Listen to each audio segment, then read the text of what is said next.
नमस्कार दोस्तों, welcome back to your own channel Wealth Saga. आज 23 Feb 2021। एडवांस डिक्लाइन रेशो में आपको clear cut market breath advances के फेवर में दिखाई पड़ रही है। अप्रॉक्सीमेटली 1000 प्लस स्टॉक्स एडवांस कर रहे थे और डिक्लाइन कर रहे थे 600 प्लस, जो कि क्लियर कट दर्शाता है। और जैसा कि मैंने आपको बताया भी था कि इस लेवल पे दैट इज 14,750 लेवल्स पे कुछ वैल्यू बाइंग इमर्ज होकर के आएगी। और ये बढ़ोतरी जो आपको दिखाई पड़ रही है, ये कोई रिवर्सल का साइन नहीं है, ये सिर्फ वैल्यू बाइंग का ही साइन है। अब मैं ये क्यों बोल रहा हूँ कि रिवर्सल का साइन नहीं है दोस्तों? सबसे पहली चीज़ तो ये हम लोग समझेंगे चार्ट पे। लेकिन अगर आप देखें तो सेंसेक्स में सिर्फ 7 पॉइंट की बढ़त थी। 7 पॉइंट की बढ़त, ऑलमोस्ट काइंड ऑफ फ्लैट आप इसको क्लोजिंग कहेंगे। निफ्टी 50 के बारे में बात करें, 32 पॉइंट्स की positive closing. However Nifty bank में आपको आज भी प्रॉफिट बुकिंग दिखाई पड़ी, करेक्शन दिखाई पड़ा। निफ्टी मिड कैप और स्मॉल कैप स्पेस में अच्छी खासी बाइंग आज इमर्ज होकर के आई, अप्रॉक्सीमेटली 1% प्लस, जो कि दर्शाता है कि वैल्यू बाइंग इमर्ज आ रही है। जहां पर भी जो स्टॉक्स पिछले 4-5 दिनों से गिर गिर के पिट पिट के ठीक हो गए थे, जिनकी धुलाई हो चुकी है, उनमें फ्रेश बाइंग आपको दिखाई पड़ रही है। बट ये रिवर्सल का साइन नहीं है। रिवर्सल का साइन कब आएगा और क्या आपको दिखाई पड़ रहा है, वो हम लोग अभी चार्ट पे समझेंगे। अब रिवर्सल का साइन क्यों नहीं है ये मैं आपको अभी चार्ट में बताऊंगा, लेकिन उससे पहले एक बार क्विकली नज़र डालते हैं ग्लोबल मार्केट्स में क्या हो रहा है। तो ग्लोबल मार्केट्स को अगर आप देखेंगे तो आप पाएंगे कि ग्लोबल मार्केट्स में भी प्रॉफिट बुकिंग का माहौल कंटिन्यू है। चाहे आप यूरोपियन मार्केट्स के बारे में बात करें, अगर एसजीएक्स निफ्टी के सेकंड ट्रेडिंग सेशन के बारे में बात करें तो ऑलमोस्ट फ्लैट है। तो वर्ल्ड अक्रॉस भी प्रॉफिट बुकिंग का माहौल कंटिन्यू है। बिटकॉइन में भी गिरावट आ रही है, 10%, 16%, इस प्रकार की गिरावट कंटिन्यू है।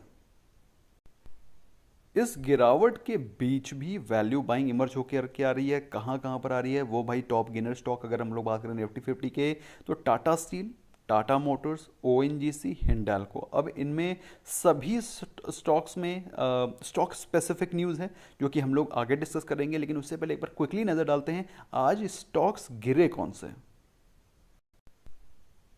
गिरने वाले स्टॉक्स में थे कोटक महिंद्रा बैंक, जो कि पिछले 4 दिनों से ज़्यादा गिरा नहीं था और प्रॉफिट बुकिंग उसमें ड्यू थी और उसमें आज प्रॉफिट बुकिंग आई है। बात करें अडानी पोर्ट्स की, कल का टॉप गेनर आज का टॉप लूजर। तो बेसिकली जो टॉप गेनर है, इसका मतलब ये नहीं है कि उसमें बहुत बड़ी रिकवरी चलती चली जाएगी, उसमें भी प्रॉफिट बुकिंग आएगी। स्पेशली अगर आपको मालूम है कि Adani ports was 400 rupees stock just few months back, तो 400 रुपये का स्टॉक है, जब 660 670 के आसपास चला जाएगा, ऑलमोस्ट 50% से ज़्यादा की रिटर्न देगा, तो प्रॉफिट बुकिंग आनी उसमें तय है। तो इसी कारण उसमें 2% का करेक्शन आया। कोई बहुत बड़ा मेजर फंडामेंटल रीजन नहीं है गिरावट का।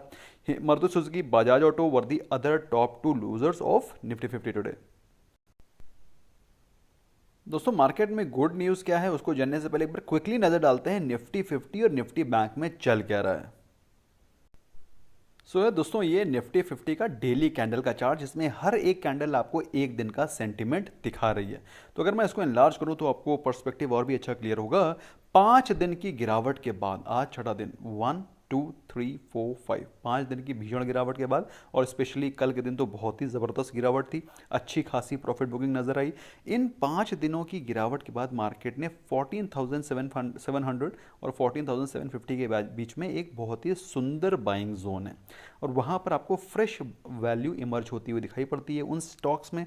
उन जो स्टॉक पिछले 5 दिन से पिट रहे थे, उनमें कुछ वैल्यू बाइंग हुई है। आपको मुझे कमेंट सेक्शन में बताना है दोस्तों, आज आपने कौन से स्टॉक्स खरीदे, कौन से स्टॉक्स में वैल्यू बाइंग करी है, और अगर नहीं करी तो क्या आपने WSG स्टार SIP का एक लॉट उठाया है, क्या बाय करा है, मुझे कमेंट सेक्शन में डेफिनेटली बताना। और अगर नहीं खरीदा है तो भी बताना कि भाई आपकी नज़र में आपको क्या लगता है मार्केट कितना गिर सकती है, और आप लोग अभी कितने करेक्शन का और वेट कर रहे हैं। फिलहाल बात करें चार्ट पे, तो आज का जो ये कैंडल बना है, ये कैंडल एक पुल बैक सिग्नल है। पुल बैक मतलब एकदम से गिर रहे हैं और उसके बाद थोड़ा सा पुल बैक, और उसके बाद नेक्स्ट गिरावट के लिए तैयार, ऐसा सिग्नल है। अब बात करें कि अगले दिन गिरावट हो सकती है कि नहीं हो सकती, तो लाइकलीहुड ये है कि अगले दिन भी गिरावट हो सकती है, provided there is a clear cut signal of bounce back. अब अगर रिकवरी के बारे में बात करें तो यहाँ कोई एक इस प्रकार की कैंडल बनती है जो कि दर्शाएगी कि मार्केट में फिर से बुल्स वापस आ गए हैं, तो ही आप एक रिवर्सल का ओपिनियन रख सकते हैं। अदरवाइज अगर कल के दिन यहाँ पर कोई इसी प्रकार की छोटी कैंडल बन जाती है, या फिर इनफैक्ट कोई बड़ी सी रेड कैंडल बन जाती है, तो वापस ये गिरावट का सिग्नल दे सकता है। अगर हम लोग बात करें स्ट्रेंथ की, तो अभी फिलहाल RSI चल रहा है अराउंड 4950 के आसपास, जो कि एक कोई स्ट्रॉन्ग सिग्नल नहीं है। बल्कि ये एक मार्केट में एक पुल बैक, एक पॉज का सिग्नल है। जब तक यहाँ पर कोई एक बड़ी कैंडल इस प्रकार की ग्रीन नहीं बनती है, this will be a weak chart only. अगर इंट्राडे बात करें भाई निफ्टी फिफ्टी में क्या हुआ, तो इनिशियली हाफ एन आवर मैंने आपको बता रखा है दोस्तों, ये चीज़ आप, ये फंडामेंटल आप हमेशा याद रख सकते हैं कि जिस प्रकार का पिछले दिन मोमेंटम चल रहा होता है, उसका पुल बैक आपको, पिछले दिन का पुल बैक आपको initially 15-20 minutes, half an hour दिखाई पड़ता है। तो पिछले दिन की भीषण गिरावट का इम्पैक्ट आपको इनिशियल 15 मिनट्स कैंडल और उसके बाद next 15 minutes candle, that is half an hour आपको दिखाई पड़ा। और उसके बाद एक पुल बैक इमर्ज होकर के आया फिर से। दोस्तों हम लोगों ने दो ट्रेड लिए थे, एक पुट ऑप्शन को बाय किया था ड्यूरिंग इनिशियल 15-20 मिनट्स, और उसके बाद हम लोगों ने एक कॉल ऑप्शन बाय किया था एट द लेटर 1 घंटे के बाद। लेकिन दोस्तों ये हम लोगों ने बात बाय किया था निफ्टी बैंक में, उसका चार्ट एब्सोल्युटली इसी की तरह डिट्टो है, उसको देखते हैं। सो एब्सोल्युटली सेम चार्ट, ये चार्ट है निफ्टी बैंक का, और आप देख सकते हैं इनिशियल हाफ एन आवर इसमें भी गिरावट थी। तो हम लोग ने एक पुट बाय किया था और उसके बाद बाय करी थी एक कॉल ऑप्शन, दोनों में ठीक ठाक प्रॉफिट हो गया था हम लोग को, मतलब भर का। जिस प्रकार की मार्केट थी उससे ज़्यादा एक्सपेक्टेशन मार्केट में रखनी नहीं है, क्योंकि आप देखेंगे पूरे दिन इसके अलावा कोई खास मूवमेंट हुआ नहीं। एंड इनफैक्ट जिन लोगों ने बाय किया होगा they would have either struggled, क्योंकि हर एक कैंडल आप देख सकते हैं ऊपर और नीचे टच कर रही है, जो कि एक स्टॉप लॉस ईटिंग मार्केट है। और ऐसे में दोस्तों बहुत ही केयरफुल रहने की ज़रूरत है, टाइम से प्रॉफिट बुकिंग करना इज़ वेरी वेरी इंपॉर्टेंट। फिलहाल अगर हम लोग डेली चार्ट को देखें तो निफ्टी बैंक अपने 20 डे एक्सपोनेंशियल मूविंग एवरेज पे सपोर्ट ले रहा है, जो कि है 35,100 लेवल्स। और यहां से अगर कोई गिरावट आती है तो you should be mentally prepared कि निफ्टी बैंक बहुत तेजी से गिर सकता है and it can race towards 35,100, 34,500 and 34,000 levels in times to कम।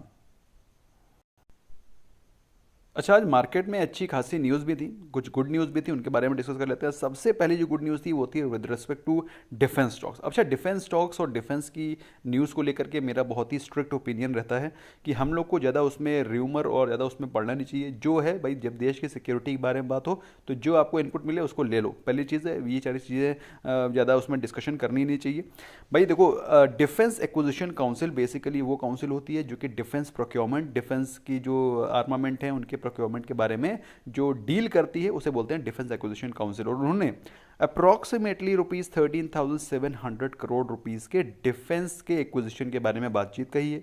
और उन्होंने कहा ये जितना भी एक्विजिशन होगा, जितना भी आइटम बनाया जाएगा, वो सारा का सारा इंडिजिनसली डेवलप्ड और मैन्युफैक्चर्ड होगा। इसका मतलब क्या है?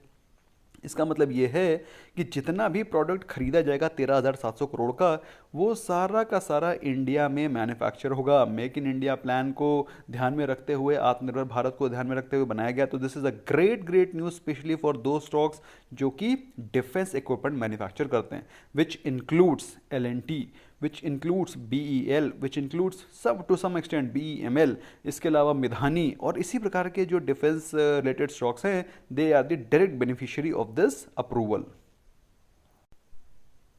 और एक और भी बात उन्होंने बहुत ही सॉलिड बोली कि जितना भी ये एक्विजिशन है, this acquisition will be concluded, these contracts, these acquisitions will be concluded within 2 years, which is a very very positive sign.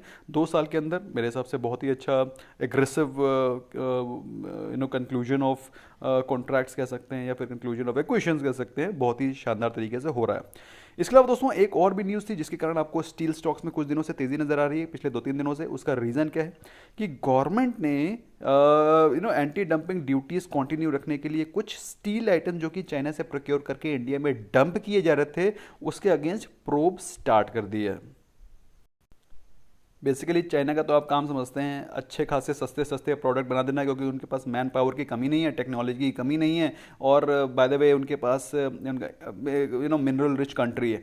तो काफ़ी सस्ते में इंडिया में डंप करते रहते हैं माल, और इंडिया ने इस प्रकार के चीज़ों को ध्यान में रखते हुए एंटी डंपिंग ड्यूटी उनके ऊपर लगा रखी है, और जिसके चलते गवर्नमेंट ने कुछ प्रोब उनके अगेंस्ट स्टार्ट करी है। तो अगर बाई चांस कोई भी डिसीजन लेती है गवर्नमेंट उनके against with respect to China steel companies, तो ये इंडियन स्टील कंपनीज के लिए बेनिफिशियल होगा।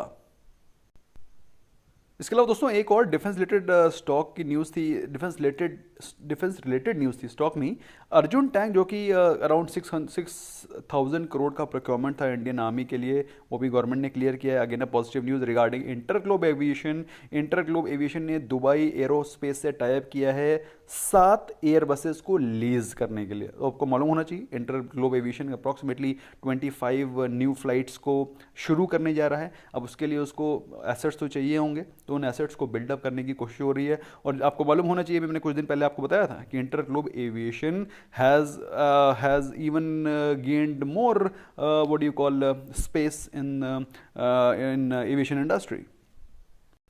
बेसिकली उनका जो शेयर है एविएशन इंडस्ट्री में और भी बढ़ता चला जा रहा है।